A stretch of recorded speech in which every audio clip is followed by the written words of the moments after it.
আমাদের তিন দিকে দুশ্মন, আরেক দিকে বঙ্গোপসাগর, নিকৃষ্ট দুশ্মন। এই দুশ্মনদের হাতে অত্যাধুনিক অস্ত্র, অ্যাটম পাওয়ার, মিসাইল আছে অত্যাধুনিক, সৈন্য সংখ্যা বেশি, তাদের জনসংখ্যা বেশি। আবার তাদের সম্পর্ক হচ্ছে আমাদের চিরশত্রু ইহুদিদের সঙ্গে। কি করে লড়াই করে টিকে থাকবেন? রাজনীতিবিদকে যদি বলা হয় আপনি বের করতে পারবে না, পরাজয় ছাড়া কিছুই দেখবে না, বুদ্ধিজীবীকে ডাকেন, যাকেই ডাকবেন না কেন তার মাথায় ঢুকবে না বাংলাদেশটা কি করে রক্ষা করব, বাংলাদেশটা কি করে হেফাজত করব। হ্যাঁ, ফর্মুলা জানতে চাও, আমাদের কাছে ফর্মুলা আছে। থিওরি নিতে চাও, আমাদের কাছে থিওরি আছে। রাষ্ট্র পেয়েছি ইসলামের জন্য, রাষ্ট্র পেয়েছি ইসলাম কোরআন সুন্নাহর উপরে আমল করব বলে। যতদিন রাষ্ট্রে ইসলাম থাকে, যতদিন এই রাষ্ট্রে কোরআন সুন্নাহ থাকে, ততদিন রাষ্ট্র হেফাজত থাকবে, রাষ্ট্র স্বাধীন থাকবে। তোমরা বুঝো না, তোমাদের কাছে ফর্মুলা নাই। আল ইসলামু ইয়ালু ওয়ালা ইউলা, আল ইসলামু ইয়ালু ওয়ালা ইউলা। ইসলাম বিজয়ী ধর্ম, ইসলাম জয়ী হয়। ইসলাম কোনোদিন পরাজয় বরণ করে না, ইসলাম কোনোদিন পরাজিত হয় না। দেখো মক্কার সেই গুহা থেকে ইসলাম যখন বিচ্ছুরিত হয়েছে, কাফের তাগুত, বদর থেকে খন্দক, খন্দক থেকে খায়বর, রোমানদের সঙ্গে যুদ্ধ, সর্বশেষ 1400 বছর আগে একজন 17 বছর বয়সী মোহাম্মদ বিন কাসিম, যার অভিযানকে দিল্লি ঠেকাতে পারে নাই, রাজা দাহির ঠেকাতে পারে নাই। কারণ একটাই, ইসলাম বিজয়ী ধর্ম। কারণ একটাই, ইসলাম কোনোদিন পরাজিত হয় না। ইসলাম সুপার পাওয়ার, ইসলাম অ্যাটম বোমার চাইতে শক্তিশালী, ইসলাম মিসাইল থেকে শক্তিশালী। ইসলাম যদি ধরতে পারো, ইসলাম যদি মানতে পারো, আল্লাহর কসম করে বলি, দিল্লি থেকে তেল আবিব, চায়না থেকে ওয়াশিংটন, যারাই তোমাদের বিরুদ্ধে ময়দানে নামে, আল্লাহর কসম এক মুহূর্ত টিকতে পারবে না।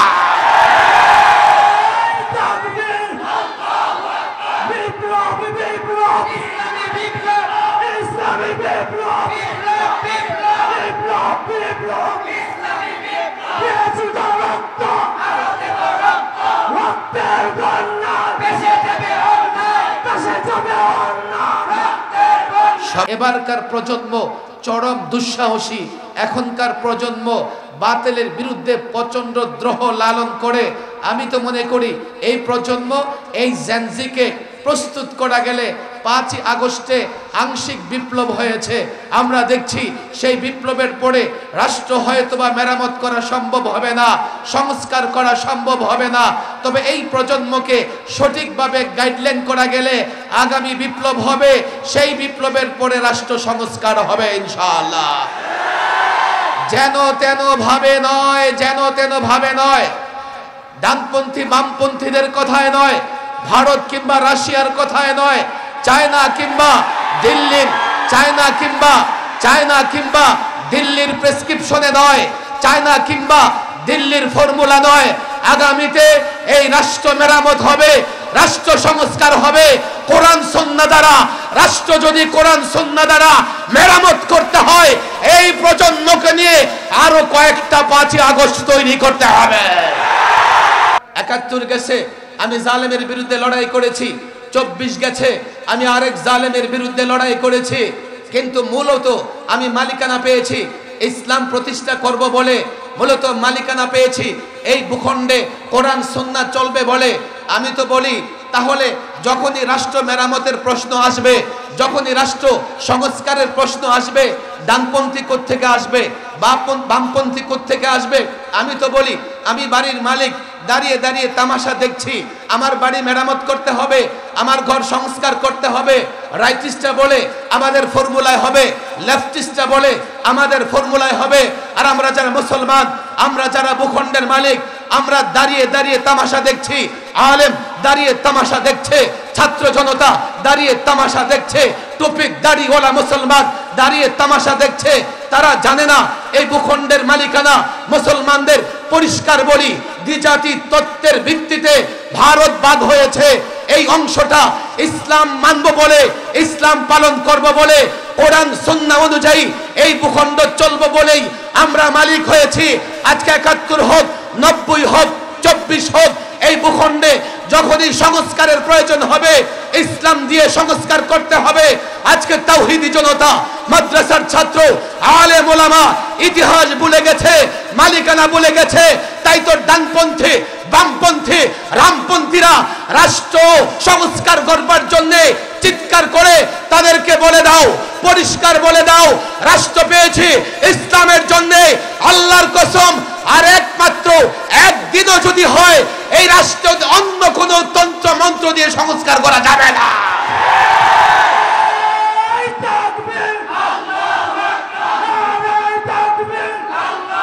সারা বাংলাদেশে লাখো নবী প্রেমিকরা অপেক্ষায় থাকবে সোহরাওয়ার্দী থেকে কি ঘোষণা আসে। যদি আমরা সারা বাংলাদেশের সকল নবী প্রেমিকদের একত্রিত করতে চাইতাম তো পুরো ঢাকায় ঢাকা রাজধানীতে কোথাও তিল ধারণের ঠাঁই থাকতো না।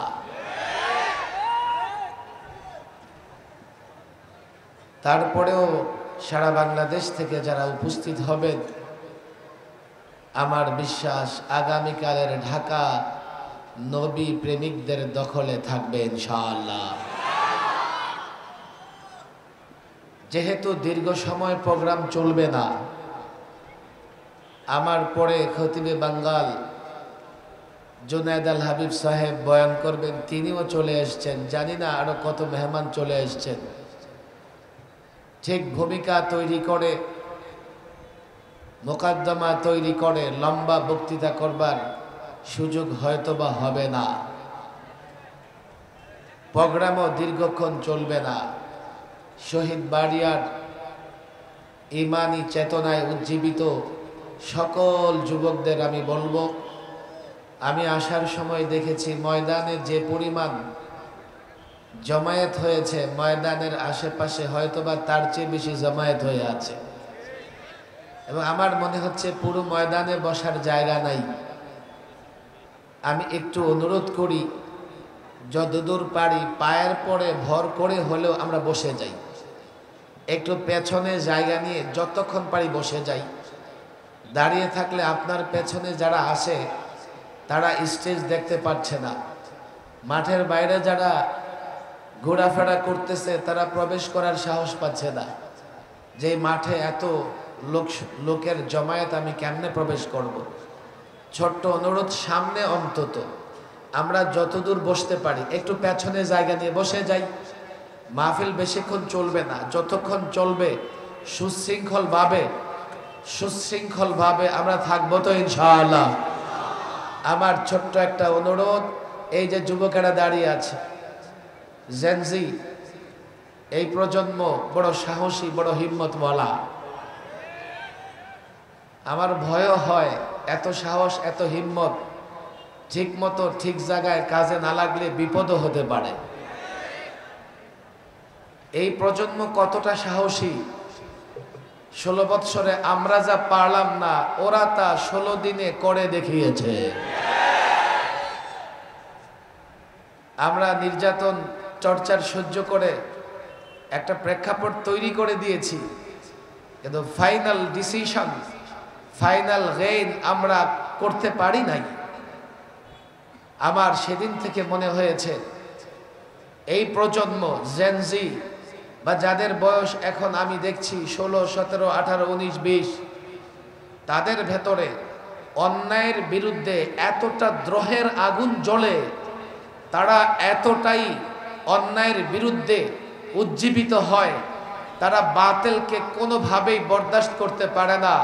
আমি তো মনে করি এই প্রজন্মকে যদি সঠিকভাবে তৈরি করা যায়, এই প্রজন্ম, যেই প্রজন্ম অন্যায় বরদাস্ত করে না, যেই প্রজন্ম অন্যায় দেখতে পারে না, যেই প্রজন্ম বাতিলকে সেটা বিবেচনা করে না, মনে করে বাতিলকে ধ্বংস করেই দিতে হবে, এই প্রজন্ম দুশ্মনকে সেটা পরোয়া করে না। যদি মনে করে দুশ্মন হকের বিরুদ্ধে দাঁড়িয়ে গেছে, সে তার বিরুদ্ধে লড়াই করতে প্রস্তুতি নিয়ে নেয়। এবারকার প্রজন্ম চরম দুঃসাহসী। এখনকার প্রজন্ম বাতিলের বিরুদ্ধে প্রচন্ড দ্রোহ লালন করে। আমি তো মনে করি এই প্রজন্ম, এই জেনজিকে প্রস্তুত করা গেলে 5ই আগস্টে আংশিক বিপ্লব হয়েছে। আমরা দেখছি সেই বিপ্লবের পরে রাষ্ট্র হয়তোবা মেরামত করা সম্ভব হবে না, সংস্কার করা সম্ভব হবে না, তবে এই প্রজন্মকে সঠিকভাবে গাইডলাইন করা গেলে আগামী বিপ্লব হবে, সেই বিপ্লবের পরে রাষ্ট্র সংস্কার হবে ইনশাআল্লাহ। যেন তেন ভাবে নয়, যেন তেন ভাবে নয়, ডানপন্থী বামপন্থীদের কথায় নয়, ভারত কিংবা রাশিয়ার কথায় নয়, চায়না কিংবা দিল্লির চায়না কিংবা দিল্লির প্রেসক্রিপশনে নয়, চায়না কিংবা দিল্লির ফর্মুলা নয়। আগামীতে এই রাষ্ট্র মেরামত হবে, রাষ্ট্র সংস্কার হবে কোরআন সুন্নাহ দ্বারা। রাষ্ট্র যদি কোরআন সুন্নাহ দ্বারা মেরামত করতে হয়, এই প্রজন্মকে নিয়ে আরো কয়েকটা 5ই আগস্ট তৈরি করতে হবে।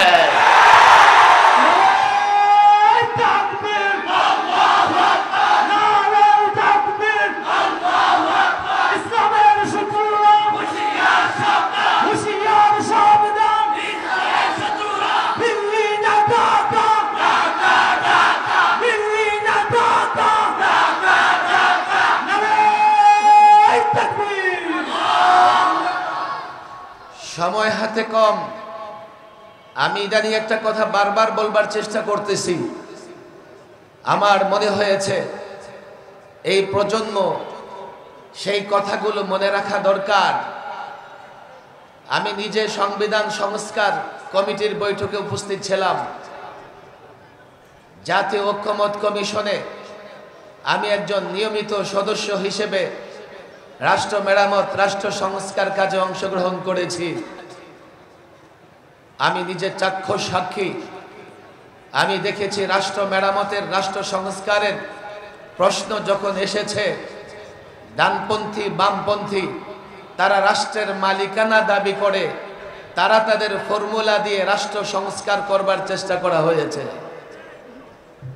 আমি এই প্রজন্ম, এই জেনজি, এই দুঃসাহসী প্রজন্মকে স্মরণ করিয়ে দিতে চাই, রাষ্ট্র কারা মেরামত করবে, রাষ্ট্র কারা সংস্কার করবে, কাদের ফর্মুলায় রাষ্ট্র মেরামত হবে, এটা জানবার জন্য আগে বুঝতে হবে এই রাষ্ট্রের মালিকানা কাদের, কারা রাষ্ট্রের মালিক। যারা রাষ্ট্রের মালিক তারাই রাষ্ট্র সংস্কার করবে, তাদের চিন্তা চেতনায় রাষ্ট্র সংস্কার হবে। কথা ঠিক না বেঠে? আমি ওপেন বলি, মিডিয়া আছে, শিক্ষিত যুবকেরা এখানে আছে, কলেজ ইউনিভার্সিটির ছাত্ররা এখানে আছে, ওলামা একরাম মঞ্চে আছে। রাষ্ট্রের মালিকানা আসলে কাদের, রাষ্ট্রের মালিকানা কাদের, এটা বুঝবার জন্য দলিল খুঁজে বের করতে হবে। আমরা দলিল সূত্রে এই রাষ্ট্রের মালিক হয়েছি। এই প্রজন্মের জেনজিকে আমি মনে করিয়ে দিতে চাই, দলিলটা হয়েছে কবে? 1947-এ। আমরা কি করে 1947-এ দলিল সূত্রে রাষ্ট্রের মালিক হয়েছি? কি দিয়েছি বিনিময়ে? আমরা এই রাষ্ট্রের মালিক হবার আগে 250 বছর আমরা রাষ্ট্রের জন্য রক্ত দিয়েছি। ইংরেজ যখন এই রাষ্ট্র ভারত ভূখণ্ড দখল করে নিয়েছিল, ইংরেজ বিতরণ করে, ইংরেজ বিদূরিত করে, ইংরেজ তাড়িয়ে এই রাষ্ট্র স্বাধীন করবার জন্য, এই রাষ্ট্রে আমার মালিকানা প্রতিষ্ঠিত করবার জন্য 250 বছর আমরা লড়াই করেছি। ওলামা একরাম লড়াই করেছে। 20,000 আলেমকে ইংরেজ ফাঁসি দিয়েছে। দিল্লির ট্রাক রোড থেকে খাইবর পর্যন্ত গাছের দুই ধারে এমন কোন গাছ ছিল না রাস্তার দুই ধারে যেখানে আলেমের লাশ ঝুলে নাই। দিল্লির জামে মসজিদের বারান্দায় ফাঁসির মঞ্চ তৈরি করে সকাল বিকাল আলেমকে ফাঁসি দেওয়া হয়েছে। আমি ইতিহাস বলতে চাই না, আমি বাস্তবতা বলি। শোনো, কান খুলে শোনো। নরেন্দ্র মোদী কসাইয়ের মোদীর অফিসের সামনে দিল্লি গেট আছে, যাও পারলে খরচ করে।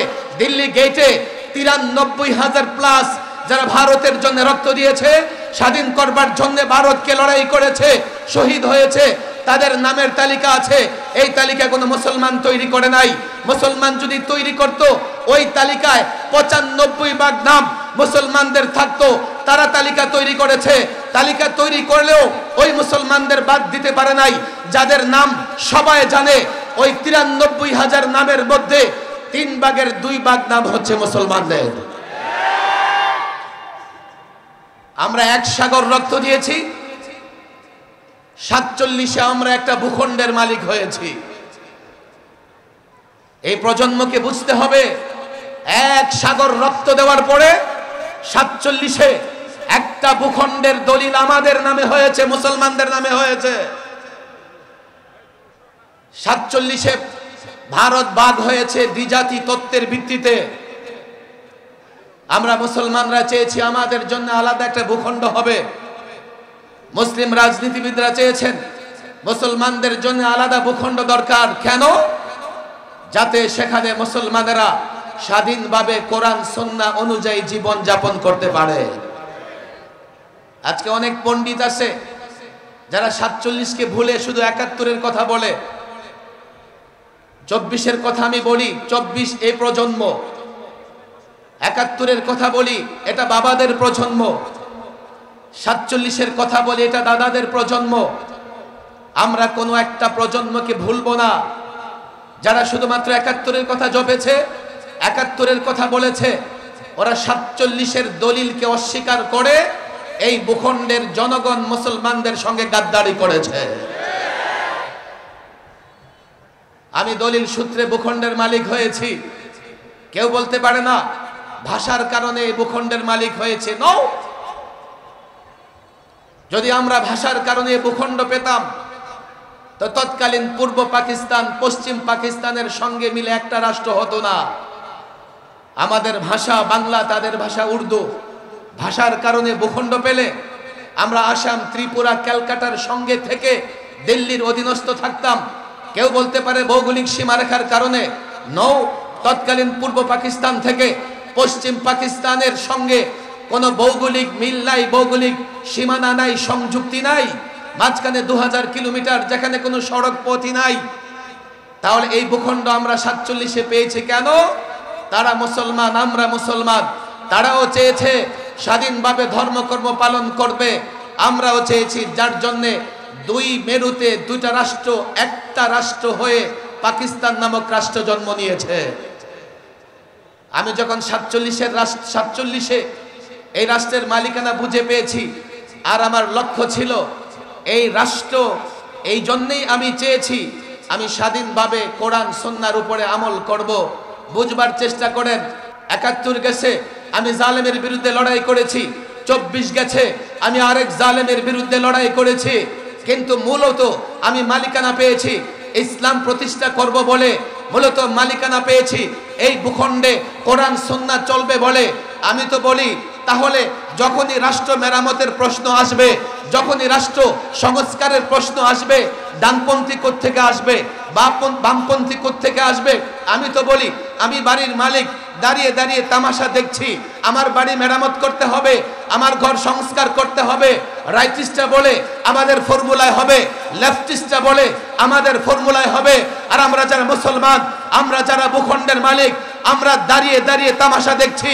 আলেম দাঁড়িয়ে তামাশা দেখছে, ছাত্র জনতা দাঁড়িয়ে তামাশা দেখছে, টুপিক দাড়িওয়ালা মুসলমান দাঁড়িয়ে তামাশা দেখছে।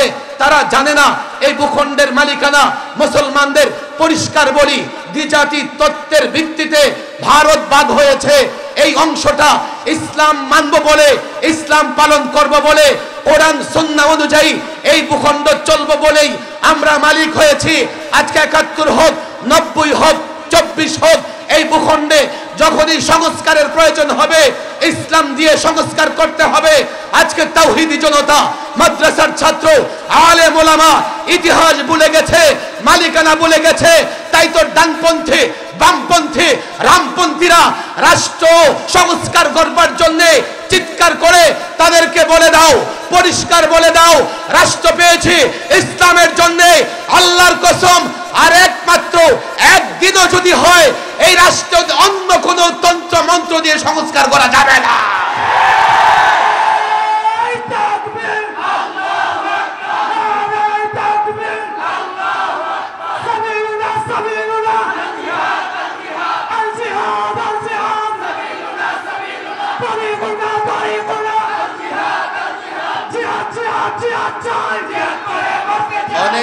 অনেক কথা, সময় কম। নানা দলের লোকজন এখানে আছেন।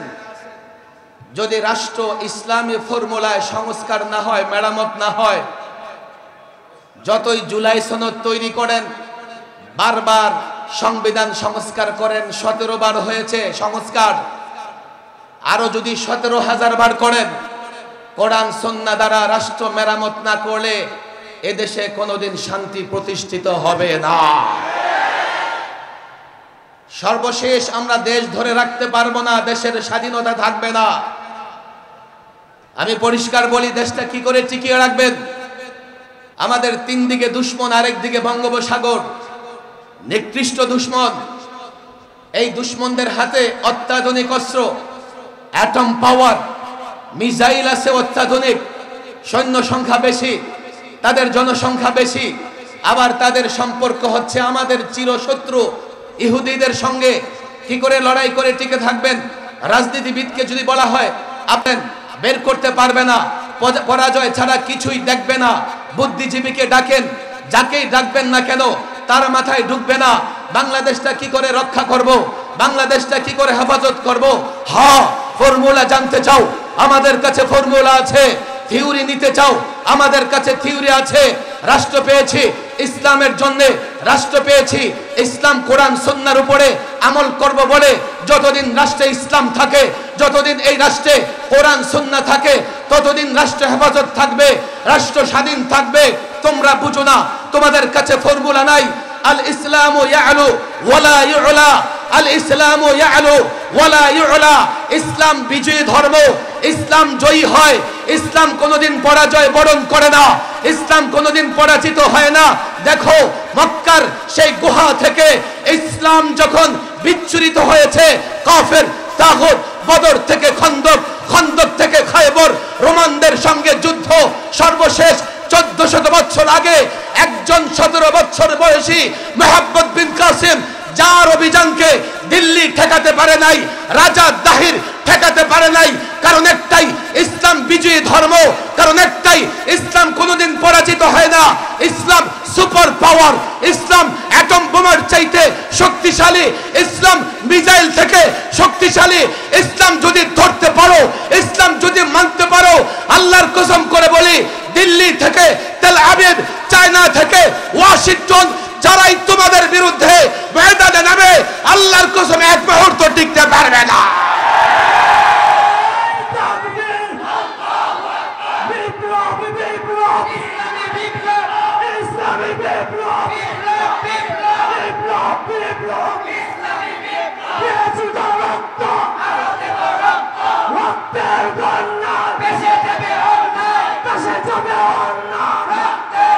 সময় কম, আমি শেষ করে দিচ্ছি। আগামীকাল সোহরাওয়ার্দীতে ঐতিহাসিক একটা সমাবেশ আছে কাদিয়ানীদের পক্ষে। বুঝবার চেষ্টা করেন, কাদিয়ানীদের ভয়ের কোনো কারণ নাই। কেন এই সমাবেশ তাদের পক্ষে? কেন? বাংলাদেশ সাম্প্রদায়িক সম্প্রীতির দেশ, এখানে হিন্দু নিরাপদ, কথা ঠিক না বেঠিক? এখানে খ্রিস্টান নিরাপদ, কথা ঠিক না বেঠিক? এখানে কাদিয়ানীরাও নিরাপদ। তাদেরকে নিরাপত্তা দেওয়ার জন্য আমরা সমাবেশ করতেছি। কিভাবে? সরকার যদি আমাদের দাবি মেনে নিয়ে কাদিয়ানীদেরকে একটা আইডেন্টিটি দেয়, পরিচয় দেয় যে তোমাদের ধর্মের নাম কাদিয়ানী, তোমাদের ধর্মের নাম কাদিয়ানী, আর তোমাদের নবী হচ্ছে মির্জা গোলাম আহমদ কাদিয়ানী, তাদের পরিচয় যদি সরকার স্পষ্ট করে দেয়, তারা নিরাপদ থাকবে। হিন্দু বৌদ্ধদের মতো তারাও এদেশে থাকবে, তাদের বাড়ি ঘর কেউ দখলও করবে না, তাদের মসজিদগুলোতে কেউ আক্রমণও করবে না। তাদের নিরাপত্তার জন্য তাদের পরিচয় দরকার। বলে হুজুর, তারা যদি নিজের মুসলমান দাবি করে নিরাপত্তাহীন হয় কেন পড়বে? বাংলাদেশের সংবিধান আমি একাধিকবার পড়েছি। গোটা বিশ্বের সিচুয়েশন, রাজনৈতিক পরিস্থিতি, ধর্মীয় স্বাধীনতার কথা আমি একাধিকবার বলেছি। প্রত্যেকে তার নিজ নিজ ধর্ম পালন করতে পারবে, কিন্তু অন্য ধর্মে হস্তক্ষেপ করতে পারবে না, অন্য ধর্মের লোকদের ধোঁকা দিতে পারবে না। আমাদের দাবি মেনে নিলে কাদিয়ানীরা নিরাপদ থাকবে। বলে হুজুর, আপনাদের দাবি না মানলে আপনারা কি আক্রমণ করবেন? নো, আমরা আক্রমণ করব না।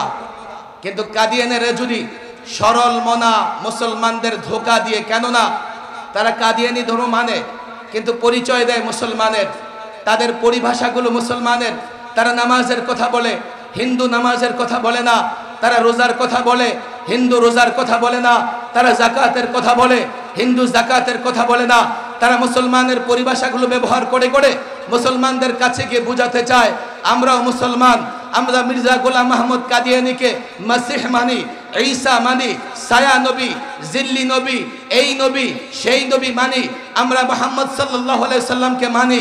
এইভাবে ধোঁকা দিয়ে দিয়ে সাধারণ মুসলমানদের ঈমান নষ্ট করতেছে। যখন বাংলাদেশের সংবিধান, যখন বাংলাদেশের পরিস্থিতি সিচুয়েশন আমাকে অধিকার দিয়েছে, আমি স্বাধীনভাবে আমার ধর্ম পালন করব, আমার ধর্মকে কেউ বিকৃত করতে পারবে না, আমার ধর্মের পরিভাষা ব্যবহার করে কেউ আমার ঈমানে আঘাত আনতে পারবে না, এটাই যেহেতু বাস্তবতা, আমরা আঘাত করব না। কিন্তু দেশের কোন অঞ্চলের মানুষ যদি ক্ষুব্ধ হয়, তারা যদি মনে করে ধোঁকায় ফেলে আমাদের ঈমান ধ্বংস করা হচ্ছে, বিক্ষুব্ধ জনতা যদি কোথাও কোনো করে বসে, এর দায়িত্ব আমরা নিতে পারবো না। বাংলাদেশে যেখানে হচ্ছে এর জন্য প্রত্যেকটা সরকার দায়ী। তোমরা কেন তাদের পরিচয় ওপেন করে দিচ্ছ না, তাদের আইডেন্টিটি ক্লিয়ার করে দিচ্ছ না? আমাদের বড় আশা ছিল ডক্টর ইউনূস সাহেব, তিনি ঢাকায় পা রেখেই একটা ঘোষণা দিয়েছিলেন, কি এদেশে যেন সংখ্যালঘুরা নিরাপদ থাকে। সংখ্যালঘুদের নাম উল্লেখ করতে গিয়ে তিনি বলেছিলেন যেমন খ্রিস্টান, এরপরে হিন্দু এবং কাদিয়ানি, তারা যেন সবাই নিরাপদ থাকে, এটা উনি নিশ্চিত করবেন। তো ওনার এই কথা অনুযায়ী কাদিয়ানিরা সংখ্যালঘু, বাংলাদেশে তো মুসলমানরা সংখ্যালঘু নয়।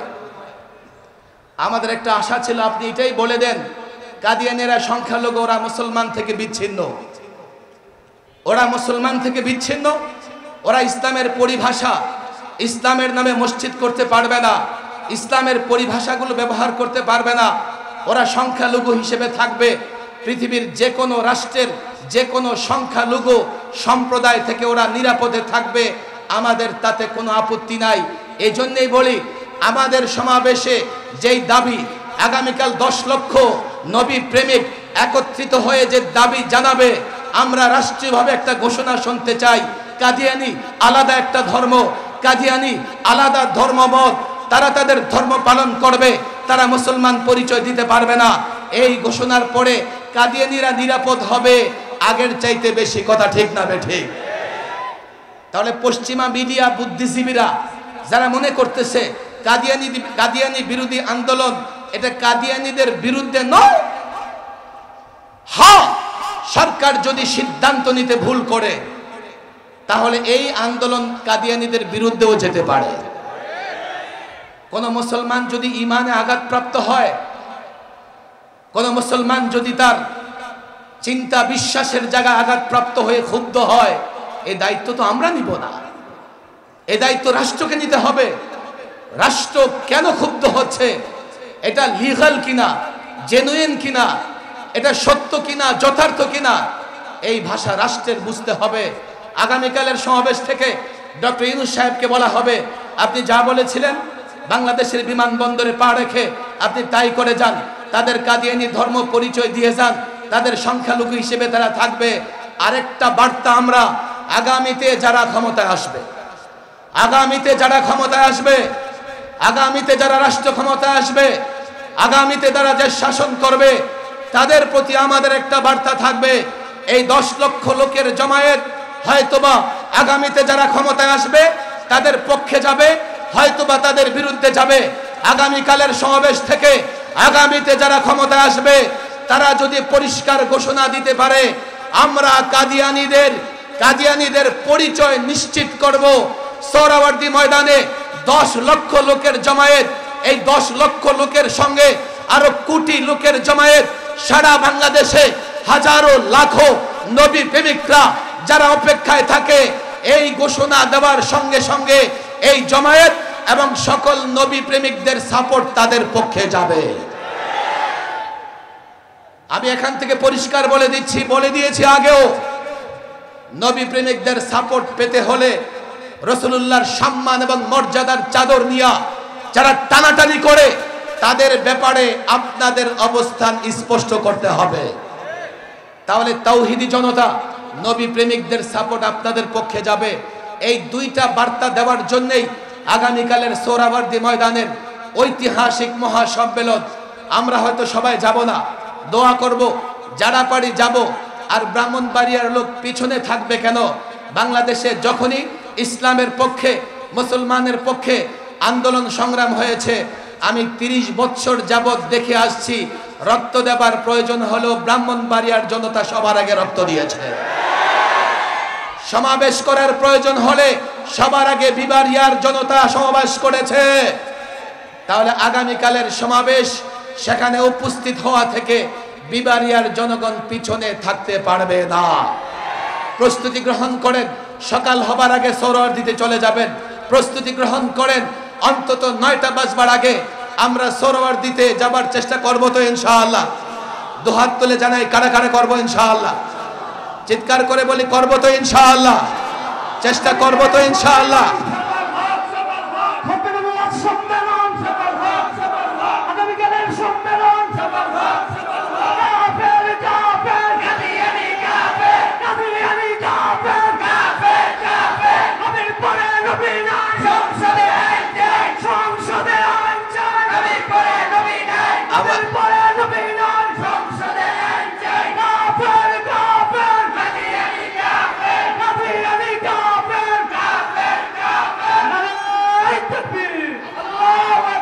স্লোগানটা তো হচ্ছে না, বিবাড়িয়ার লোকদের মতো হচ্ছে না। স্টেজ থেকে ছোট্ট একটা মাইক দিয়ে স্লোগান দেয়, জনতার স্লোগান শোনেই না। হাত মুষ্টিবদ্ধ করে উপরে তোলেন। মুষ্টিবদ্ধ করছেন? মুষ্টিবদ্ধ করছেন? বলেন নারায়ে তাকবীর। হাত নাড়াইতে হয়। নারায়ে তাকবীর, নারায়ে তাকবীর। ওরে থামাস না, আগামী ঈদে কুরবানি দিয়ে দিতে হবে। হাত মুষ্টিবদ্ধ করেন, স্লোগান তো আমি দেওয়াইতেছি। হ্যাঁ, নারায়ে তাকবীর। আল্লাহু আকবার। হাতটা নড়ে না কেন বাবা? নারায়ে তাকবীর, আল্লাহু আকবার। লিল্লাহি তাকবীর, আল্লাহু আকবার। কাফের কাফের, নবীর পরে নবী নাই। কাফের কাফের, নবীর পরে নবী নাই। নবীর পরে নবী নাই। পরিষ্কার বার্তা দিয়ে দেই, কারো সঙ্গে আমাদের কোনো দুশ্মনী নাই। আমরা প্রতিশোধ পরায়ণ নই। তবে ইসলাম এবং দ্বীনের উপরে যখনই আঘাত আসবে, যেখান থেকে আঘাত আসবে, যেভাবে আসবে, সেখানে সেইভাবে তা প্রতিরোধ করব ইনশাআল্লাহ। আল্লাহ তাবারক ওয়া তাআলা শতবর্ষী দ্বীনি প্রতিষ্ঠানের সালানা ইজলাসকে কবুল আর মঞ্জুর করে নিন। ওয়া মা তাওফীকি ইল্লা বিল্লাহ ওয়া মা আলাইনা ইল্লাল বালাগ।